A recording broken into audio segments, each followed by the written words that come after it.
So namaskar. So today I will talk about the other cells. In first topic, in first lecture, I discuss about the RBCs. So now I will discuss about the WBCs and platelets. And don't be confused because I do not describe the functions of RBCs. So I will take the next class to describe the function of RBC, WBC and platelets. So don't worry, I will discuss definitely. First I am describing the general character and general characteristics of the cells because this is the normal introduction of the cell topics. So WBC means white blood cells. You also call them white blood cells. So white blood cells are the white in color, that's why we are calling them white. Okay, and if I'll talk about there are 5 types of cell, like we call them DLC, differential leukocyte count. So we have to differentiate the cell between the and among the cells. Like basically the normal value of WBC is 4000 to 11000, and this is very minimal as compared to RBC. RBC was in the millions, and the unit will be same for WBC also, per cubic mm. And basically they are the functional unit of the immune system, our body immune system. Suppose you are getting an infection, you are suffering any type of disease, and like these days lately you are confronting a new virus, that is coronavirus. This is pandemic time, so coronavirus, the treatment of coronavirus is only on your immunity power. If your immunity power is strong enough, your coronavirus will not harm you. But suppose if you are suffering from any type of disease, any type of lifestyle changes, that you are having the low level of immune power, immune system, so you may get the corona and you may get the infection. So basically there are 5 types of white blood cells, like neutrophil, lymphocyte, monocyte, eosinophil and basophil. So neutrophil, eosinophil or basophil are the granulocyte cells. We have divided the WBC into categories, like which is granulocytes. Granulocytes means having the granules in their cytoplasm, in their chrome. The granules look like a pinpoint. So and rest 2 cells like lymphocyte and monocyte are the agranulocyte. Agranulocyte means they are not having the granules in their structure. So and every cell has its own different function basically. Like if I'll talk about the neutrophils are involving in the phagocytosis reaction. Phagocytosis means suppose you are having an infection, you are having any antigen, any foreign particles inside you. So what will happen? Your neutrophil cells will be activate themselves and will kill out them.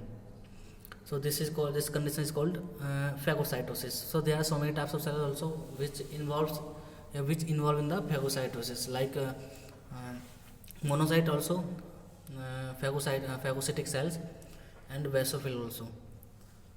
And there are 3 types of cells, like we call them polymorphonuclear cells. They are involving in the phagocytosis.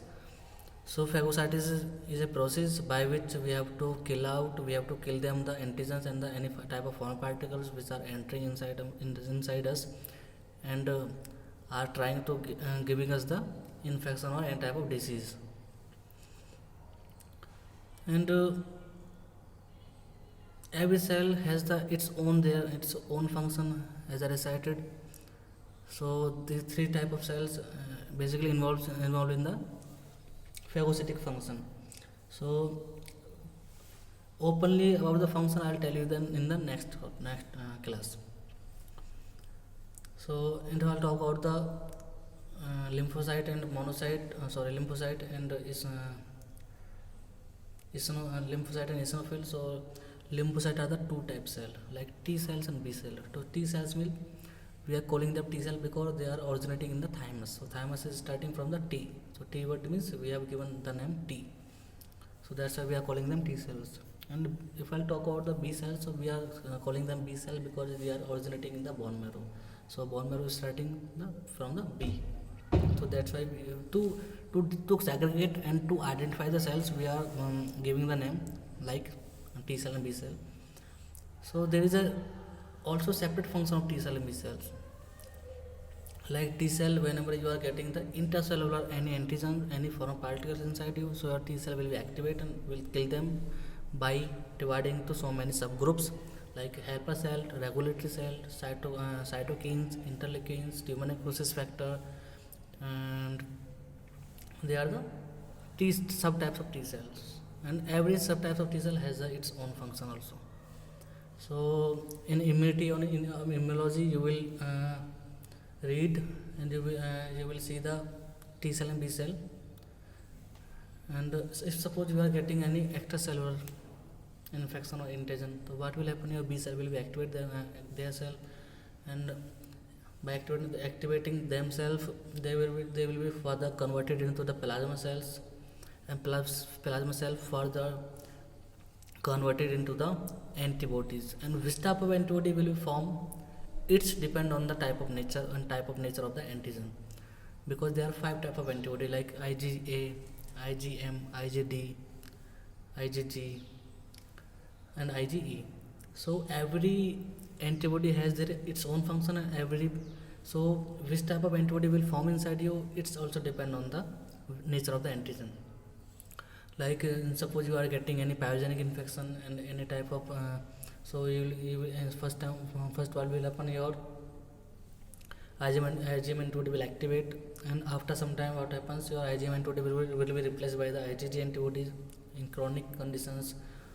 And like IgE, so if I'll talk about the IgE is antibody which forms on which take place of formation only in the allergic condition like hypersensitivity condition. Hypersensitivity means you are having the sensitivity more as compared to the normal thing. So you are sensitive for anything else and you are in the hyper condition. So actually sensitivity is beneficial for the human, but sometimes when it's enter into the excess condition, it may be also dangerous too. So in any allergic condition, in any type of parasitic infection, so in that condition Ig antibody will be increased more and more, and you may diagnose the patient by the testing the Ig antibody. If any patient is having the more Ig antibody than the normal length, so you may assume and you may predict that patient maybe is suffering from the parasitic and type of the hypersensitivity reaction, anaphylactic that is. So now I will talk about the platelets. So platelets are we also calling them thrombocyte, and we are calling the platelet because they are look like the plate. So the platelets are in the legs. RBC were in millions, WBC were in thousands, and platelets are in the legs. So normal length of the platelet is 1.5 lakh to 4.0, 1.5 lakh to 4 lakh per cubic mm. The unit is the same also. So the function of platelet basically, and platelet and WBC also take place in the formation take place of the RBC and WBC and platelet also in the bone marrow. Take stem cell of the bone marrow. Don't forget this concept. So the main function of platelet is basically to help in the coagulation of blood. Suppose if you are getting any type of infection, any type of wound, and any type of injury, so what will happen? Your platelet count will be activated, and that wound will activate one platelet count first, and then one platelet cells will attract the 2, and 2 will attract the 4, and 4 will attract the 16, 16 will attract the 32, and so and the process will be same. And at the time the site of injury will have the more than the lakhs platelets in a minute, in few seconds only. So the main function of platelet is to help in the coagulation. And if suppose if you are having the disturbance in the platelet, you are having the low range of platelet, what will happen inside you? You may bleed may be comes from any whole of your body, like nose, like ear also. So bleeding mostly happens inside you because of the low platelet counts. Like for I'm giving you example, there is disease that is called dengue. In dengue condition, there is a more chance to for platelet to be decreased. But actually, there are some folks who are not belong to the medical fields, and they think if any patient having the low platelet count is suffering from the dengue virus. But this is the hypothesis. This is myth. Platelet platelet condition is just a condition. Low platelet count is just condition, not a disease. But dengue is a disease. In dengue fever, platelet count may be low, but this is not the fact that platelet count obviously will be low. Maybe normal, maybe the more than the normal range.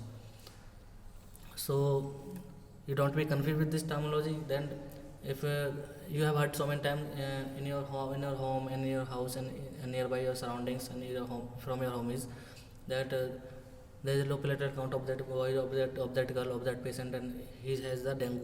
No, dengue is a disease, and low platelet count is a condition. So you cannot assume that if any patient is having the low platelet count and suffering from the dengue virus. No. So if you are a medical student, you should know the everything. With you should every concept will be clear for the everything. If someone is asking any question to you after, suppose you have done your BMLT, so you have to able to give the answers also. So whatever topic you are reading, whatever topic any teacher is teaching you, you should apply on yourself first, because this is medical field, and there are so many books, you cannot cram them, you cannot memorize them, you have to understand them if you want to get the knowledge, if you want to carry them book, and if you want to be good technologist. So like next topic I will talk about the functions of and basically of the plasma, and I'll talk about the plasma, because now I discuss about the cells. Now in next topic I'll discuss about the plasma. So thank you so much and take care.